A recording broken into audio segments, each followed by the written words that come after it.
변화산의 교훈이라는 제목입니다. 오늘은 설 연휴가 시작되는 날이지만 교회 절기상으로는 중요한 산상 변모주일입니다.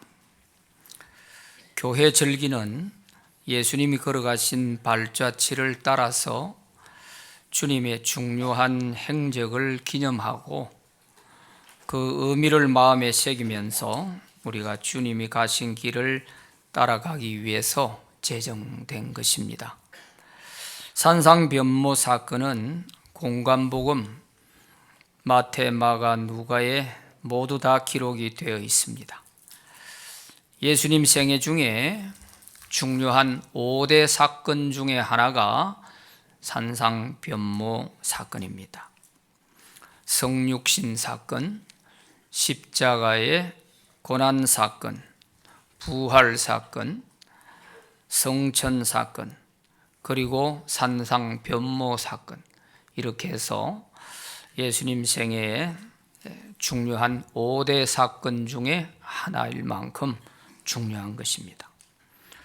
그래서 성도는 예수님의 행적에 따라서 교회 절기를 중심으로 살아가는 것이 믿음 생활에 매우 유익한 것입니다.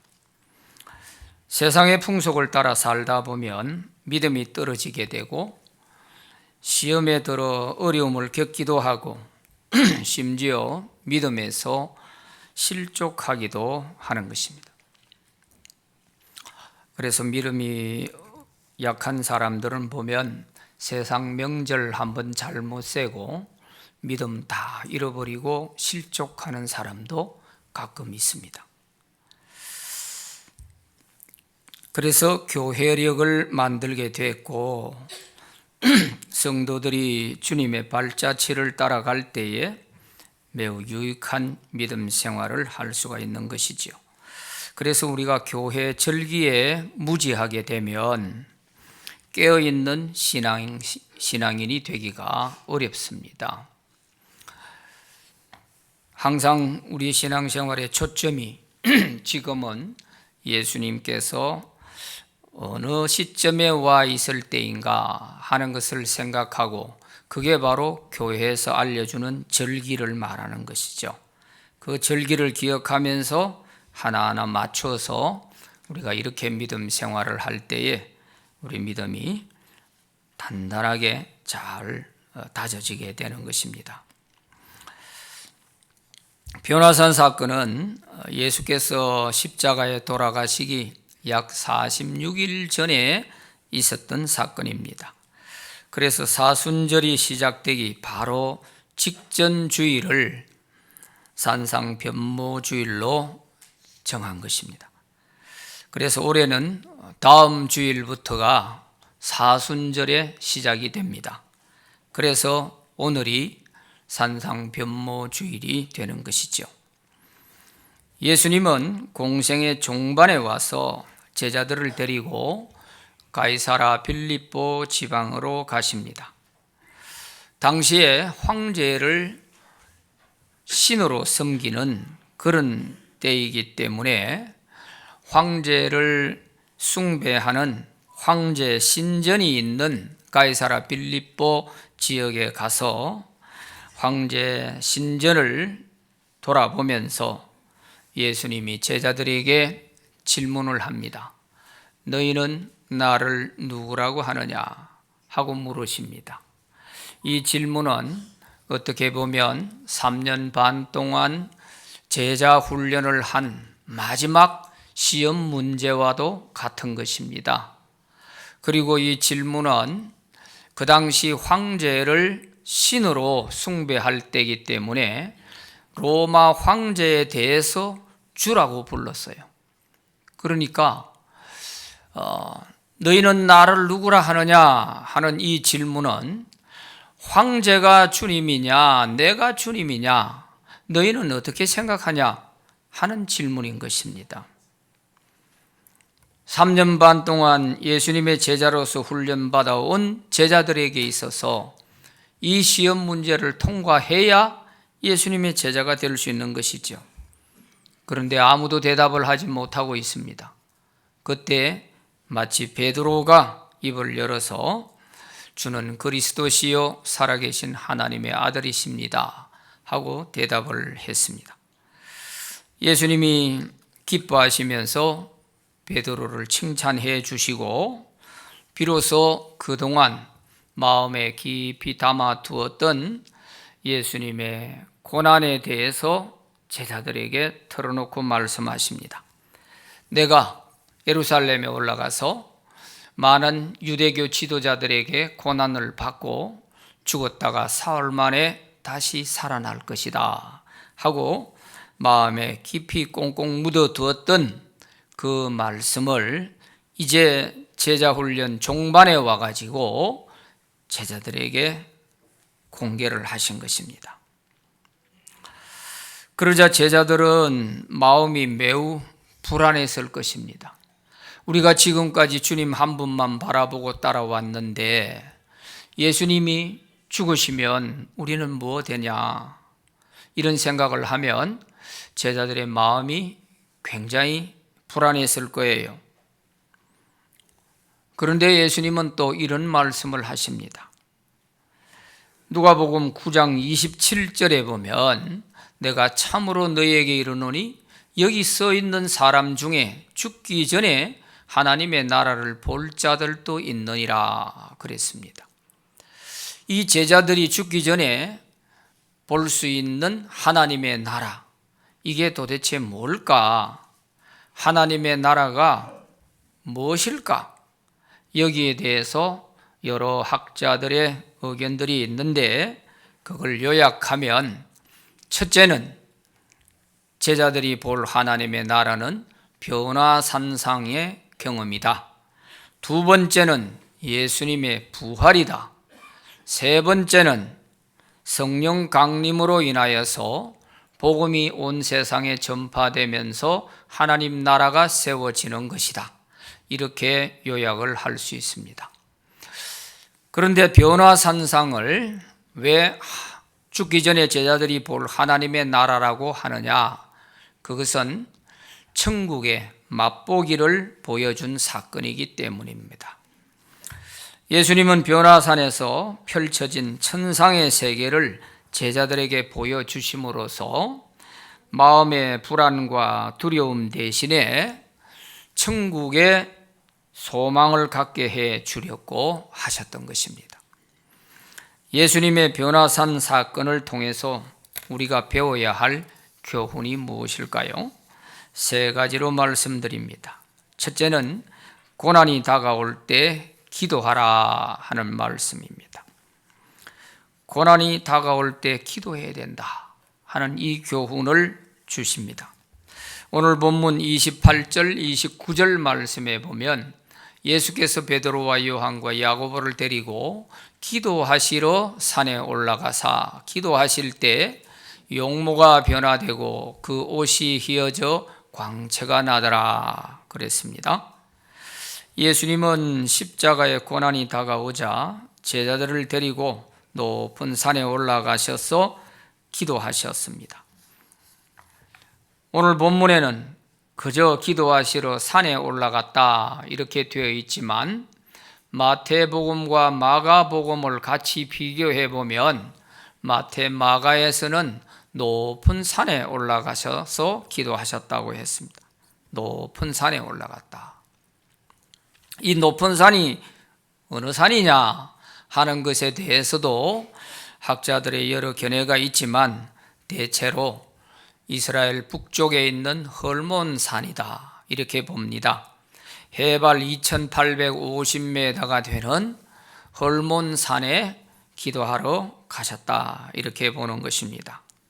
기도하시는 가운데 예수님의 얼굴이 해같이 빛이 나고 옷도 하얗게 변하면서 광채가 났습니다. 마가복음에는 보면 빨래하는 사람이 이보다 더 희게 할 수 없을 정도로 그렇게 예수님의 옷이 희게 변하면서 광채가 났다고 했습니다.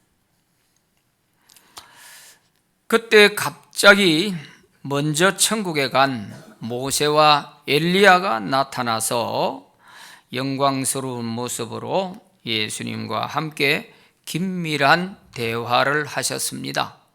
마태, 마가복음에는 무슨 대화를 했는지 내용이 없어요. 모세와 엘리야가 나타났다 하는 것만 있는데 오늘 본문에는 이 모세와 엘리야가 나타나서 예수님의 별세에 관한 이야기를 했다 하는 것을 기록해 주고 있습니다. 아주 중요한 말씀이에요. 오늘 본문 30절, 31절 같이 읽어봅니다. 시작. 문득 두 사람이 예수와 함께 말하니 이는 모세와 엘리야라. 영광 중에 나타나서 장차 예수께서 예루살렘에서 별세하실 것을 말할세. 예수님이 돌아가실 것에 대해서 모세와 엘리야가 진지하게 대화하시는 모습을 볼 수 있는 것입니다.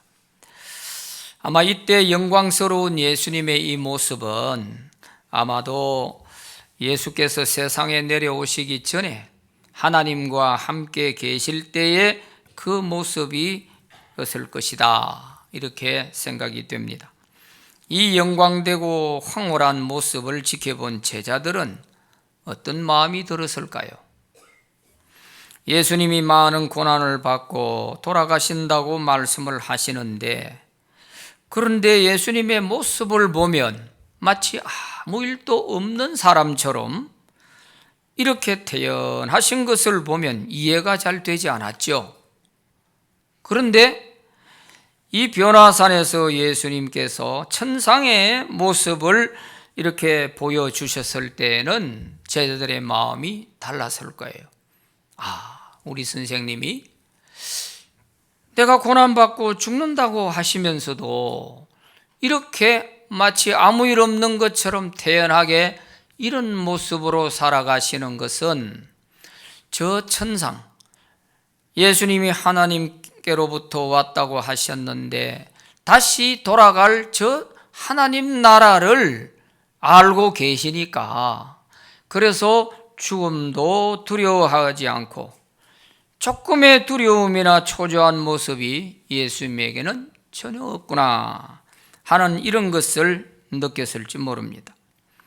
그리고 죽음의 고난이 다가올 때 우리 선생님은 산에 올라가셔서 기도하셨다 하는 이러한 모습들이 제자들의 마음에는 깊이 하나하나 새겨졌을 것입니다. 그리고 우리도 고난이 올 때 예수님처럼 기도해야지 하는 이런 마음들을 가졌을 것입니다. 그리고 예수님이 돌아가시면 이 제자들에게도 고난이 곧 닥쳐올 것인데, 그때 이 변화산에서 본 천국의 영광을 기억하고 기도하면서 잘 이겨내라고 교훈을 주고 계시는 것입니다. 이제 우리도 고난이 다가올 때 하나님께 기도하시기를 바랍니다. 하나님은 우리가 기도할 때에 놀라운 큰 위로와 용기를 주십니다. 우리가 겪어야 할 고난이라면 이길 힘을 주실 것이고, 우리가 겪지 않아도 될 고난이라면 그 고난을 물리쳐 주실 것입니다. 그러기에 고난이 올 때에는 우리가 기도해야 되는 것입니다. 사도 바울도 고난 중에 기도하다가 낙원에 갔다 왔습니다. 천상의 세계를 보고 왔습니다. 사도 바울에게는 자기 힘으로 해결할 수 없는 그런 질병을 갖고 있었습니다. 그래서 이 질병을 고쳐달라고 하나님께 3번 간구했다고 그랬어요. 이 3번은 하나, 둘, 3번 했다는 뜻이 아니고 유대인 개념에서 보면 기도할 만큼 다 했다, 그런 뜻이에요. 3번이라는 숫자는 완전수거든요. 그래서 바울 같은 사람도 자기 육신의 질고를 가지고 하나님께 기도할 만큼 다 해본 거예요. 그렇게 기도하던 중에 뜻밖의 하나님의 응답이 네 은혜가 족하다 하는 것으로 응답을 받은 거예요. 그래서 그 이후로부터 병 고쳐달라고 다시는 기도하지 않았죠. 그런데 이 병 때문에 기도하다가 바울은 천상의 세계를 보고 온 것입니다. 바울의 말대로 말로서 형용할 수가 없다. 말로서 표현할 수 없는 그 낙원을 내가 보고 왔다. 그랬지 않습니까? 그러니까 이것을 경험하고 난 이후에 바울은 어떤 고난이 와도 자기가 경험한 그 천상의 세계, 천국을 바라보면서 고난을 다 이겨낼 수가 있었습니다. 왜냐하면 내가 이 땅에서 아무리 고생을 하면서 복음을 전한다 해도 내가 장차 가서 하나님 나라에서 누리게 될 그 영광스러운 하나님의 나라를 생각하면 이런 고난은 아무것도 아니다. 이런 생각을 가졌기 때문에 어떤 고난도 다 이겨낼 수가 있었어요. 그래서 바울은 로마서 8장 18절에서 이렇게 말씀하셨죠. 생각하건대 현재에 내가 당하는 고난은 장차 우리에게 나타날 영광과 비교할 수가 없다. 그런 말을 했습니다.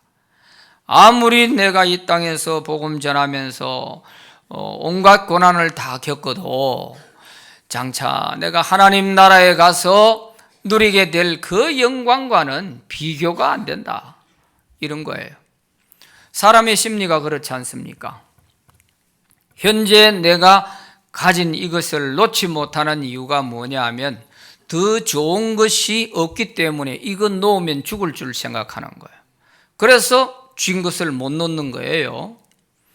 그러나 더 좋은 것이 있으면 얼른 놓아버리고 더 좋은 것 잡으려고 하잖아요. 애기들 키워보면 알지요. 애기들 손에 있는 것 좀 다오 하면은 절대 안 줍니다. 딱 쥐고. 그런데 더 좋은 걸 가지고 가가지고 요거 줄게 하면 얼른 놔보고 받잖아요. 똑같아요. 하나님도 우리를 천국에 대한 이 변화산의 체험을 한번 주시면 이 세상 것 없으면 죽을 줄로 생각했지만 이거 다 별거 아니에요. 여기에 대해서 관심이 다 없어져요. 오직 천국만 생각하게 돼요. 이게 변화산의 경험을 한 사람과 하지 못한 사람의 차이가 여기에 있는 것입니다. 그래서 우리에게도 꼭 이 변화산의 경험이 필요하고 이것은 변화산의 경험을 위해서 어떻게 되어진 것이 아니라 다가올 고난을 위해서 예수님께서 기도하시는 가운데 이런 변화산의 하나님 나라에 대한 영광스러운 모습을 맛보기로 보여주신 거죠. 제자들은 이것을 잊을 수가 없었을 거예요.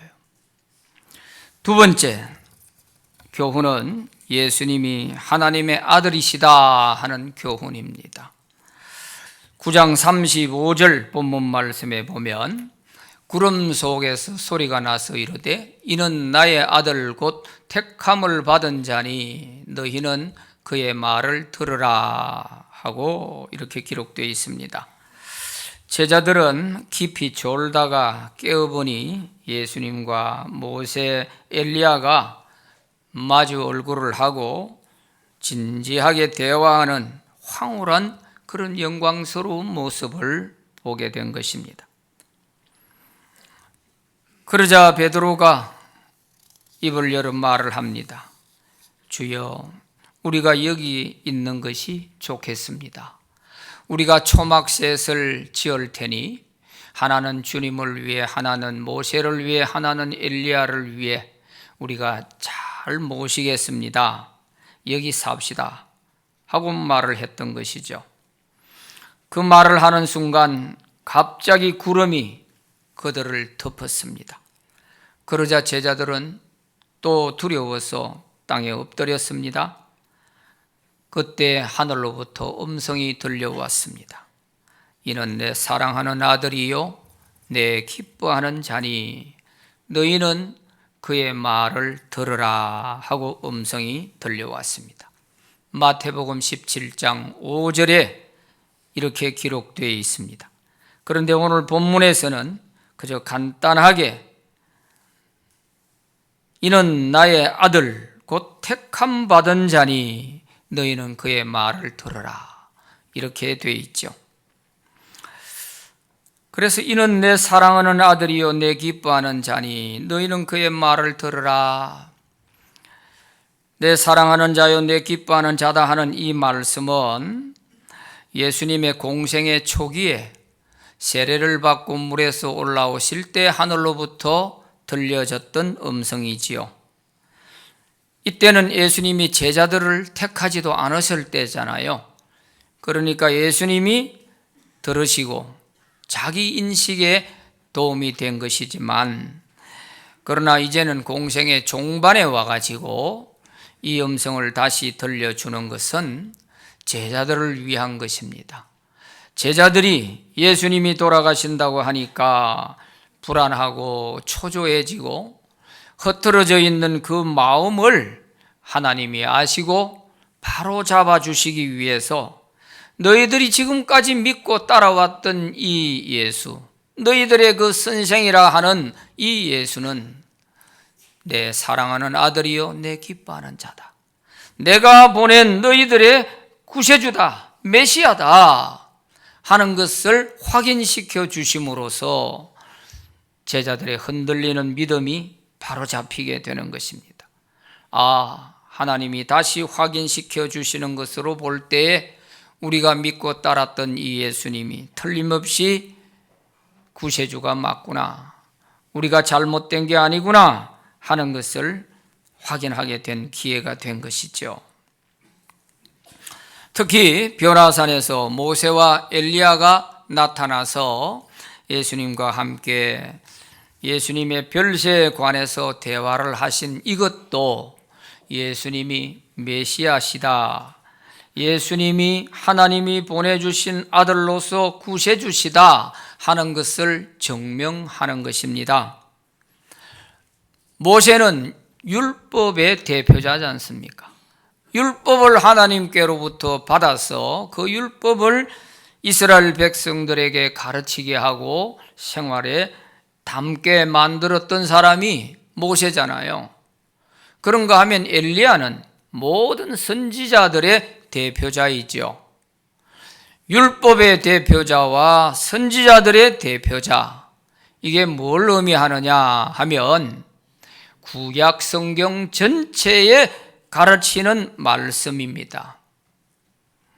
그래서 구약 성경, 히브리어로 되어 있는 구약 성경의 표제가 토라, 너빔, 케투빔 이렇게 적혀 있습니다. 토라는 율법이라는 뜻이고, 너빔은 선지서라는 뜻이고, 케투빔은 성문서라는 뜻이에요. 그런데 구약 성경의 핵심은 율법과 선지자들의 말이지요. 그래서 율법이 말하는 모든 그 교훈이 예수님을 두고 한 얘기 아닙니까?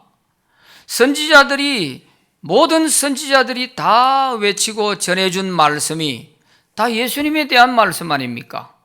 그래서 구약 성경을 장차 오실 예수 그리스도에 대한 말씀이다, 이렇게 우리가 말하는 것 아니에요?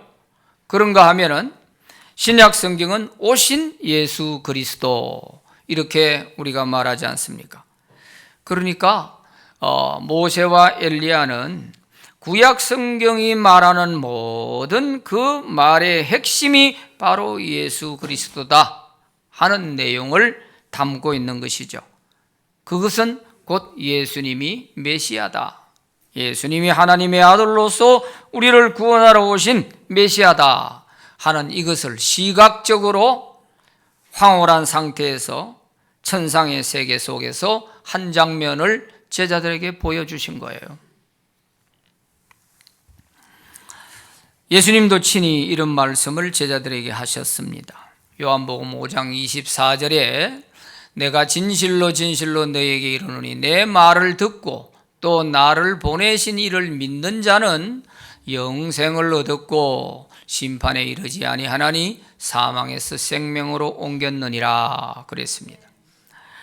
그의 말을 들으라. 너희는 그의 말을 잘 들으라. 그래야 천국에 들어올 수 있다. 이렇게 하나님이 들려주셨는데, 예수님께서도 내가 분명히 여러분들에게 말하는데 내 말을 듣고 나 보내신 하나님을 믿는 자는 영생을 얻어서 천국에 다 들어올 수 있다 하는 이 말씀이죠.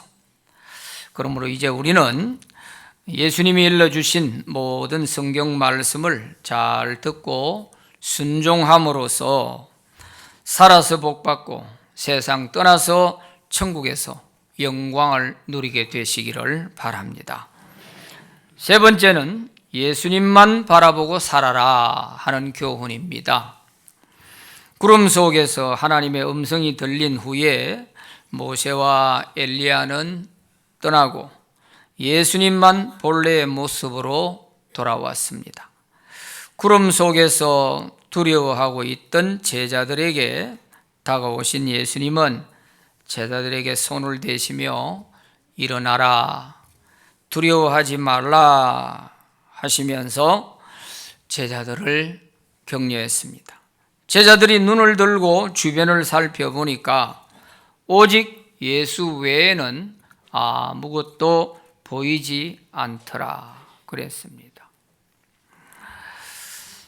마태복음 17장 8절에 보면 제자들이 눈을 들고 보매 오직 예수 외에는 아무도 보이지 아니하더라 그랬고요.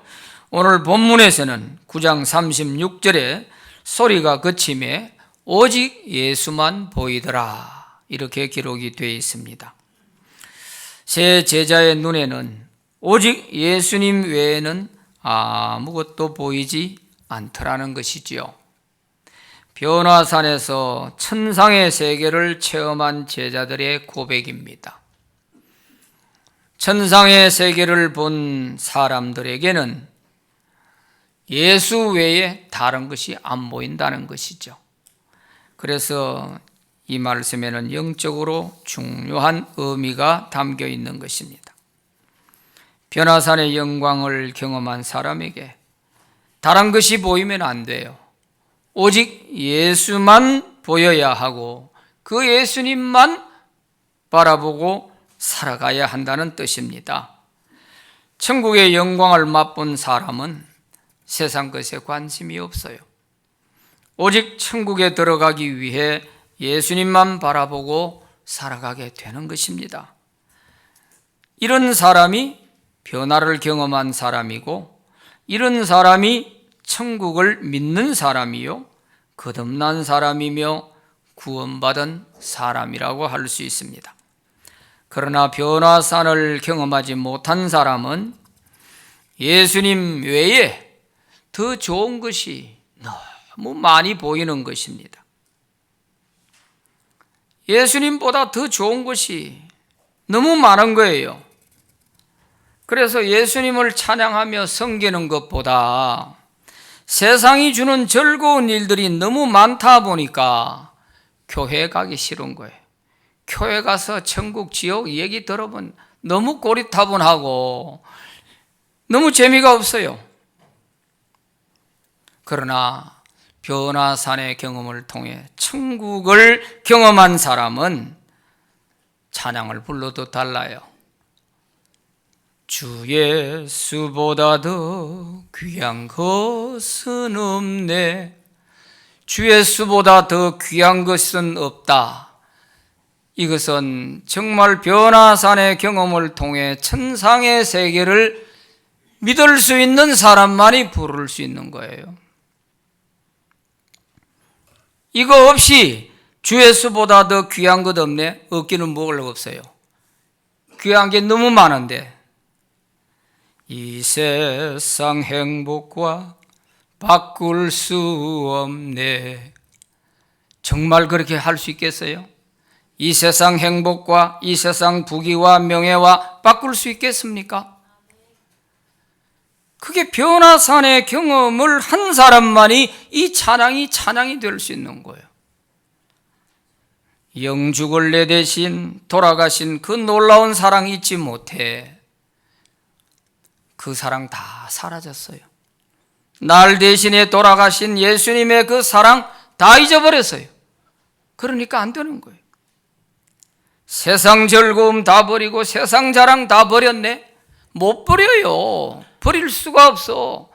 더 좋은데 어떻게 버려요? 그러나 천상의 세계를 경험한 변화산상의 경험을 통과한 사람은 오직 예수만 보이는 거예요. 변화산의 체험이 있어야 변화된 삶을 살 수 있습니다. 그래서 우리 모두에게는 변화산상의 경험이 꼭 필요합니다. 그래야 어떤 고난이 와도 흔들리지 않고 믿음으로 천국에 들어갈 수 있기 때문입니다. 예수님을 믿고 자신이 변화된 그 변화산의 경험은 우리가 죽음 앞에 설 때에 더욱 능력을 발휘합니다. 사람이 죽음 앞에 직면하게 되면 가장 솔직해진다고 하지 않습니까? 이때가 되면 정말 내가 믿는 신앙이 진짜인지 가짜인지가 다 드러나는 거예요. 정말 내가 세상을 떠나면 하나님이 나를 받아주실까? 천국은 과연 있을까? 내가 이런 죄를 많이 지었는데 나 같은 사람도 천국에 들어갈 수 있을까? 이런 불안한 마음 때문에 눈을 감지 못하고 세상을 떠나는 그리스도인들도 있습니다. 저는 임종을 많이 지켜봐요. 다른 사람 아닌 성도들의 임종을 지켜보잖아요. 평생을 살아왔던 권사님 한 분이 목사님 정말 제가 천국에 갈 수 있겠어요? 이 소리 들을 때 제가 가슴이 무너졌습니다.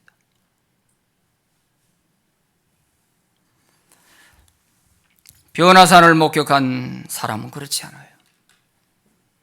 잠시 잠깐 후 내 눈 감으면 천국이 될 텐데 이 환난 고통 많은 이 세상 얼른 훌훌 벗어버리고 저 영광스러운 주님 계신 그 나라에 가서 내가 평생 동안 섬기고 그리워하던 그 예수님 다시 얼굴과 얼굴을 맞대하고 대할 것인데 죽음이 왜 두려워요?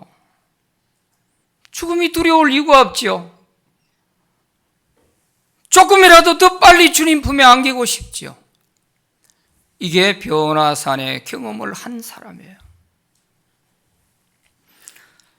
베드로는 이 변화산상의 경험을 가슴 깊이 새겨두고 있었습니다. 그래서 그가 이제 순교할 시간이 가까웠을 때에 마지막 편지를 씁니다. 그것이 베드로 후서입니다. 베드로 후서는 베드로 사도가 순교하기 직전에 성도들에게 남겨놓고 간 편지예요.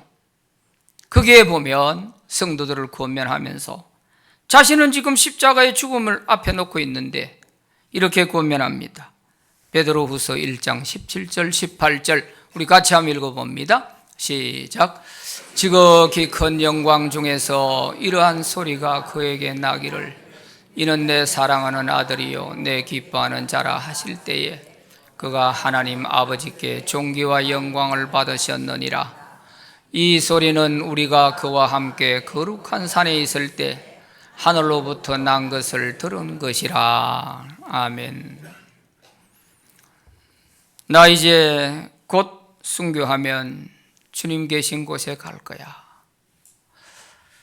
주님도 십자가 앞에 놓고 산에서 기도하실 때에 하나님께서 이는 내 사랑하는 아들이요 내 기뻐하는 자라고 하셨지.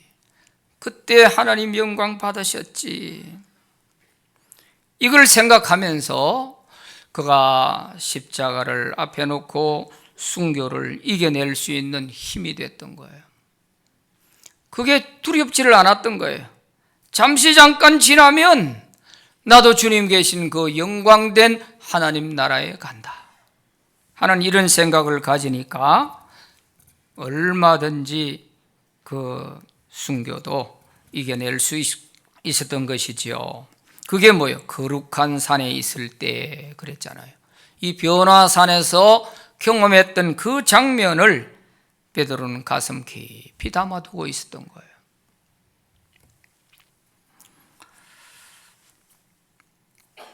서대반 집사님도 돌에 맞아 순교할 때에 하늘이 열리고 하나님 우편에 서신 예수님을 보았습니다. 그 장면을 보는 순간에 자기를 향해서 돌로 쳐 죽이는 그 사람들을 미워하지 않고 그들을 용서할 수 있었습니다. 그리고 스데반의 얼굴은 천사의 얼굴같이 빛나는 모습으로 잠들 수가 있었어요. 이 힘이 어디서 나옵니까? 천상의 세계 한 장면을 보는 순간 완전히 인생이 바뀌는 거예요. 이것이 없으니까 우리는 예수를 믿으면서도 이 세상이 좋은 거야. 이 세상에 좋은 게 너무너무 많아요. 예수보다 더 좋은 게 너무 많아. 그래서 교회를 못 나오는 거예요. 하나님 섬기는 것보다 세상 즐거움이 더 좋으니까.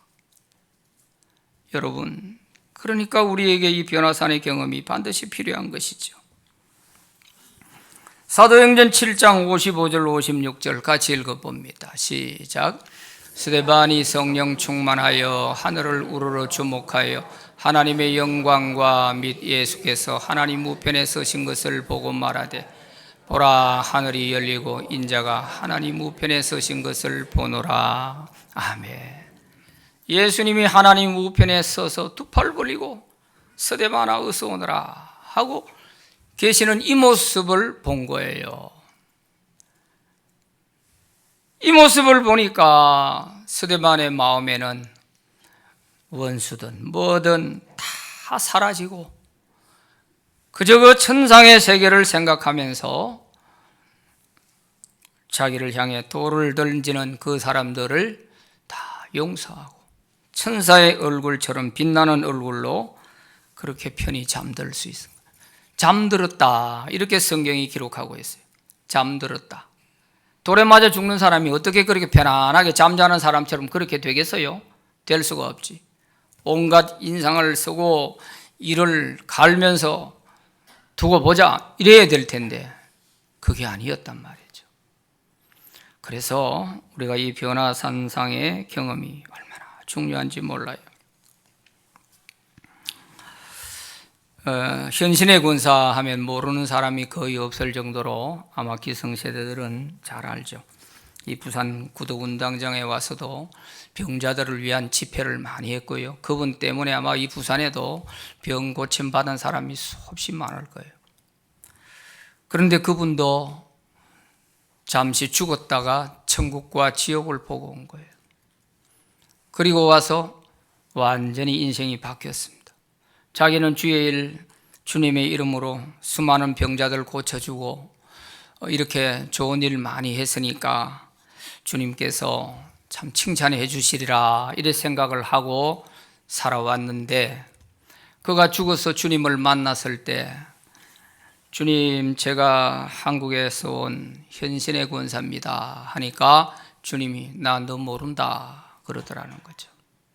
거기에 충격을 받고 깨어나서 다시 돌아와 가지고 곰곰이 생각해 보면서 내가 지금까지 해온 일이 도대체 어떻게 되기에 주님이 나를 모른다고 하실까? 그래서 지금까지 한 걸 돌아보고 회개하면서 그 기도원 하면서 했던 그 모든 것 다 팔아서 처분하고 32억을 그 당시에 20년 전이잖아요. 32억을 모아가지고 북한 선교 위한 거기에 재단에 바치고 자기는 전도지 들고 길거리에서 전도하고 또 불구자들 모아가지고 그 사람들 위해서 기도해주고 하는 이런 생을 살게 됐어요. 완전히 진로가 바뀌어버렸어요. 천상의 경험을 한 번만 하면 인생이 달라지는 거예요. 박영문 장로라고 하는 분도 있죠. 기도원 원장 하시다가 다 지금은 고인이 되셨는데 이분도 조폭이에요. 조폭인데 자기 형님이 목사님이셨어요. 밤낮으로 이 동생 위해서 기도했는데요. 이 사람이 하도 이 조폭에서 예를 먹이니까 부인이 친정으로 도망을 가버렸어요. 그래서 자꾸 부인을 돌려보내주지 않고 숨기고 이렇게 하는 그게 미워가지고 이제 처갓집에 가가지고 완전히 처가 식구들 휘발유 뿌려서 다 불태워 죽여버릴 것이다. 이렇게 생각하고 기차표를 끊어놓고 기다리는 가운데 잠시 그 70분 동안에 천국과 지옥을 보고 온 거예요. 그래서 완전히 사람이 변화가 됐어요. 완전히 변화가 돼서 장로로서 많은 천국과 지옥을 간증하고 다니면서 이렇게 살다가 이제 다 주님 나라에 갔습니다. 박용규 목사님도 계세요. 이분도 성남 제1교회를 자기 집을 팔아가지고 교회를 개척하고 5,000명이 되는 큰 교회를 만들었습니다. 학교도 하고 뭐 굉장한 일을 많이 했어요. 심지어는 전직 대통령 가운데 이분을 장관으로 추대를 하기도 했는데 사양을 했죠. 또 국회의원 나오라고 김영삼 대통령도 이 박용규 목사님에게 국회의원 성남 지역에 나오라고 권유도 했다고 그래요. 이럴 정도로 많은 일을 하고 했던 분인데 이분도 나중에 중풍이 걸려가지고 한 3시간 동안 죽었다가 다시 살아나는 과정을 통해서 천국과 지옥을 보고 온 거예요. 그리고 와서 완전히 인생이 바뀌었습니다. 네가 본 천국과 지옥을 가서 전해라 하는 이 주님의 명령 받고 와가지고 그 모든 것 다 정리해서 2천억을 불쌍한 사람들을 위해서 내주고 자기는 이 천국과 지옥 간증만 하러 다녔어요. 중풍이 걸려서 말도 어눌한데요. 그분이 가서 집회를 하면 사람들이 막 꼬꾸러지고 변화가 일어나고 굉장한 역사가 많이 일어났어요. 이렇게 하다가 다 이제 하나님 나라에 가신 분들이 됐어요. 여러분, 이렇게 변화산상의 경험이 얼마나 중요한지 목사든 권사든 장로든 상관이 없어요. 직분하고도 상관이 없어요. 목사도 목사답게 살려면 정말 이 변화산상의 경험이 있어야 되고 장로도 권사도 이 변화산상의 경험이 있어야 제대로 살 수가 있어요.